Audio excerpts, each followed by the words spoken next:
Pilot whales are a species of toothed whale found in oceans around the world.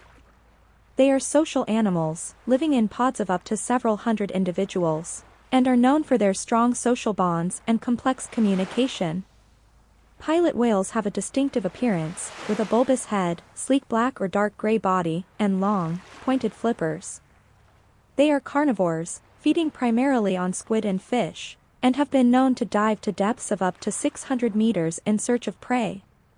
The pilot whale occurs in the temperate waters of the Atlantic with a special incidence of sightings, along the latitudes of the Tropic of Cancer. Its distribution and movements seem to be closely related to the location of its prey. In Portugal, it is possible to observe this cetacean in the waters of Sesimbra, especially in the period between September and November in the area of Cabo Espichel and south of Arrábida. They are extremely sociable animals, showing a gregarious behavior. On the daily trips of Bolhas Tours, it is possible to watch this magnificent species of dolphin in pods of 30 to 50 individuals. Come and meet us at our center located in Sesimbra.